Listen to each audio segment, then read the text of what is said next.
Hi friends, forest beat officer exam సంబంధించిన syllabus అంటే అఫీషియల్గా అనౌన్స్మెంట్ చేశారు. మరి ఈ కొత్త సిలబస్లో ఏ టాపిక్స్ యాడ్ చేశారు, అలాగే మనం పాత సిలబస్లో ఉన్న టాపిక్స్ని ఏవైతే ఉన్నాయో అవి ఏ టాపిక్స్ మనకు తీసేశారనేది కూడా మీకు డిస్కస్ చేస్తాను.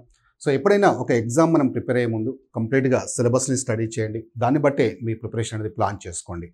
సో మీకు తెలుసు మనకి ఇందులో ఈ సిలబస్ తీసుకుంటే మనకి పార్ట్ ఏ, పార్ట్ బి 2 పార్ట్స్గా డివైడ్ చేశారు. ఇందులో first general studies and mental ability 75 questions 75 marks. Same second one part B కూడా general science and general mathematics అని 2 సబ్జెక్ట్స్ ఇందులో యాడ్ చేశారు. 75 క్వశ్చన్స్ 75 మార్క్స్. టోటల్ మనకి 150 క్వశ్చన్స్ 150 మార్క్స్ ఉంటుంది. అండ్ ఇందులో నెగటివ్ మార్క్స్ కూడా ఉంటాయి. 1/3 అంటే మనకి ప్రతి రాంగ్ ఆన్సర్కి 0.33 మార్క్స్ డిడక్ట్ చేయడం జరుగుతుంది. Okay, right. మరి ఇందులో పార్ట్ ఏలో ఏ సబ్జెక్ట్స్ ఉన్నాయి, పార్ట్ బిలో ఏ సబ్జెక్ట్స్ ఉన్నాయో 1 by 1 చూద్దాం.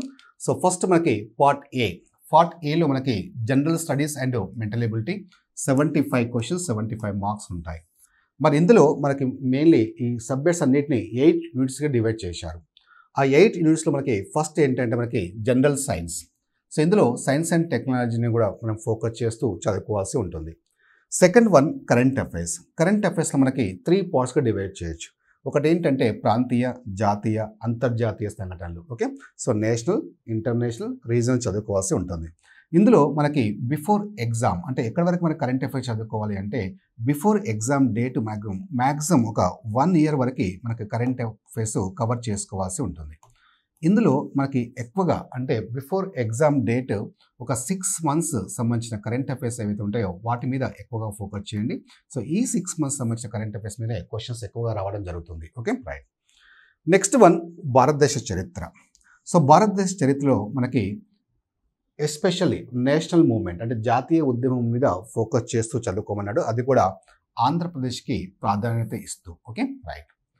నెక్స్ట్ మనకి జాగ్రఫీ కూడా ఇండియన్ జాగ్రఫీ చదువుకోవాలి, అలాగే ఏపీ జాగ్రఫీ కూడా ఫోకస్ చేయమని చెప్పారు. 5th పాయింట్ చూడండి, మనకి పాలిటీ అలాగే ఎకనామీ ఇచ్చారు. ఇలా 2 సబ్జెక్ట్స్ ఇచ్చారు.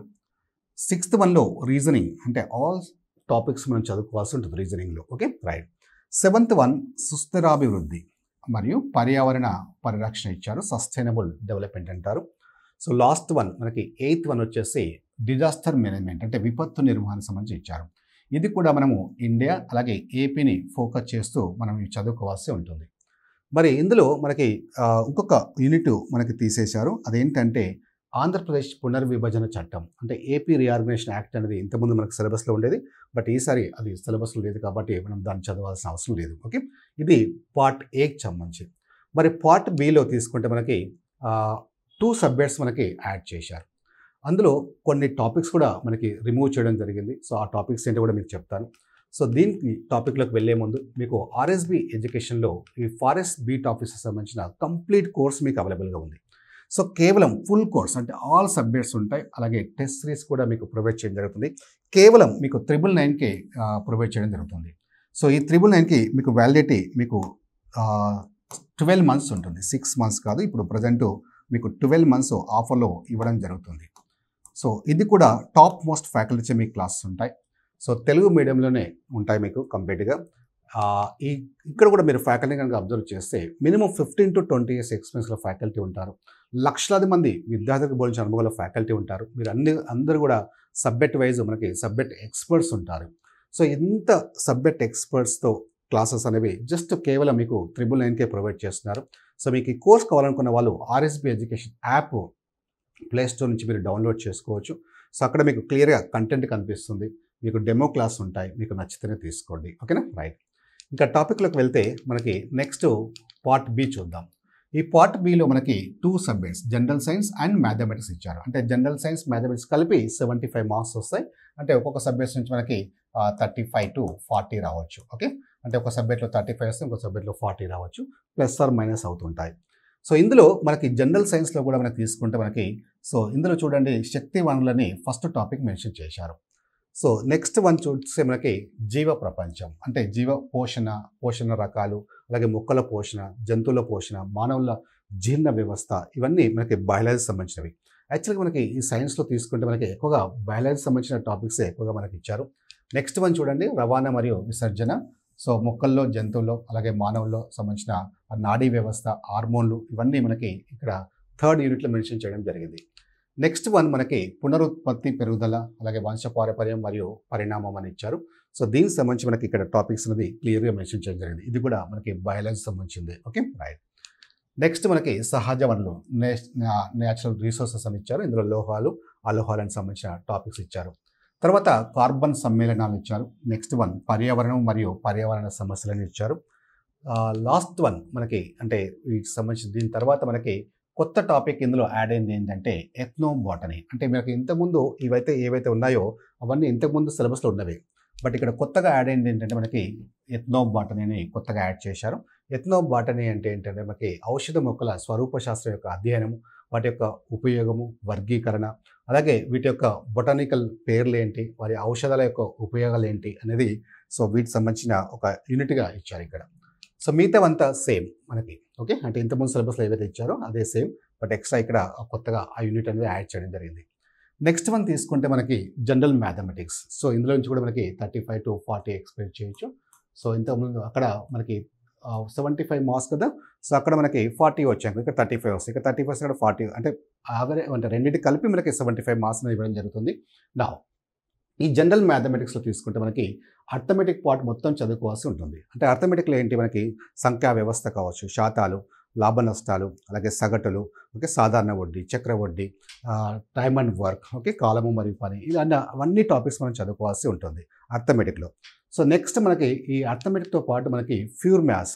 సో ఇంతకుముందు మనకి ఫారెస్ట్ బీట్ ఆఫీసర్ ఎగ్జామ్లో ప్యూర్ మ్యాథ్స్ సంబంధించిన టాపిక్స్ ఎక్కువగా కనిపించేవి. అవి ఏంటంటే ట్రిగ్నామెట్రీ కావచ్చు, మెన్సురేషన్, ఆల్జీబ్రా. సో ఇప్పుడు ఆ టాపిక్స్ అన్నీ మనం తీసేశారు. సో ఇందులో ప్యూర్ మ్యాథ్స్లో ఒకే ఒక టాపిక్ ఇవ్వడం జరిగింది, అదేంటంటే బీజగణితం, జామెట్రీ ఇచ్చారు. సో జామెట్రీ మీద మనం ఖచ్చితంగా ఫోకస్ చేయాల్సింది. దానికి సంబంధించిన కాన్సెప్ట్స్ కూడా మనం ఏం చదవాలనేది ఇక్కడ క్లియర్గా మెన్షన్ చేయడం జరిగింది. Okay, right. ఇది జామెట్రీకి సంబంధించింది. నెక్స్ట్ మనకి సాంఖ్యాక శాస్త్రం అంటే స్టాటిస్టిక్స్. ఈ స్టాటిస్టిక్స్ నుంచి మనకి ఖచ్చితంగా కొన్ని క్వశ్చన్స్ వస్తాయి. ఇందులో మనకి స్టాటిస్టిక్స్ అంటే ఏంటి, మీన్, మీడియన్, మోడ్ అంటే అంక మధ్యమం, బౌలికం, మధ్యగతం సంబంధించిన క్వశ్చన్స్ ఎక్కువగా ఎక్స్పెక్ట్ చేయొచ్చు. Okay, right. సో ఇవి మనకి complete syllabus. So my dear friends, మీరు గత ఎగ్జామ్స్ కనుక అబ్జర్వ్ చేస్తే ఏ ఎగ్జామ్ కూడా ఎక్కువగా టైం ఇవ్వడం లేదు. సో అప్పుడు మీరు బాధపడితే లాభం లేదు. సో కేవలం 45 days లేదా 2 months టైం ఇస్తున్నారు మ్యాక్సిమం. సో అంతకంటే ఎక్కువ టైం ఇవ్వట్లేదు కాబట్టి సీరియస్గా ప్రిపరేషన్ ప్లాన్ చేసుకోండి. సో పాజిటివ్ ఆలోచించండి, నెగిటివ్ ఆలోచనలు మైండ్లోకి వెళ్ళి తీసేయండి. ఫస్ట్ ఈ సిలబస్ని ముందు పెట్టుకోండి. వీలైతే ఈ సిలబస్ని క్లియర్గా మీకు నోట్ చేసుకోండి. ఒక నోట్బుక్లో క్లియర్గా మెయింటైన్ చేయండి. ఎందుకంటే కంప్లీట్గా సిలబస్ని ఫస్ట్ స్టడీ చేయండి. దాన్ని బట్టే మీ ప్రిపరేషన్ అనేది ఇలా ప్లాన్ చేసుకోండి, ఏ టాపిక్స్ ఉన్నాయి. సో ఇక్కడ క్లియర్గా మెన్షన్ చేయడం జరిగింది కాబట్టి ఫస్ట్ మీరు నోట్బుక్లో మెయింటైన్ చేయండి. సో ఖచ్చితంగా అంటే ఎన్ని మార్క్స్ వస్తే జాబ్ వస్తుంది, కట్ ఆఫ్ మార్క్స్ ఏంటి, నాకు జాబ్ వస్తుందా రాదా, ఎంతమంది రాస్తున్నారు, అవన్నీ పక్కన పెట్టండి. ఒక్క జాబ్ ఉన్నా చాలు, ఆ ఒక్క జాబ్ నాదే కావాలని ఒక సీరియస్గా డెడికేటెడ్గా ప్రిపరేషన్ ప్లాన్ చేసుకోండి. సో ఇవన్నీ డీటెయిల్గా నోట్ చేసుకోండి. Okay, so my dear friends, so ఎప్పుడు కూడా ఒకటే గుర్తుపెట్టుకోండి. సో కాంపిటేటివ్ ఎగ్జామ్లో అంటే ఖచ్చితంగా కాంపిటీషన్ ఉంటుంది, ఎక్కువగానే ఉంటుంది. దాన్ని మైండ్లో పెట్టుకోకండి. అలాగే ఖచ్చితంగా లాంగ్ టర్మ్ ప్రిపరేషన్ ప్లాన్ చేసుకోండి. అంతేగాని 1 month 2 monthsలో ప్రిపేర్ అయితే వచ్చేవి కావు. సో ఇప్పటి నుంచే ఏ క్షణం అయితే నేను ప్రభుత్వ ఉద్యోగం సాధించాలని మీరు మైండ్లో ఫిక్స్ అయ్యారో ఆ క్షణం నుంచే మీ ప్రిపరేషన్ సీరియస్గా ప్లాన్ చేసుకోండి. ఓకేనా, ఆల్ ది బెస్ట్.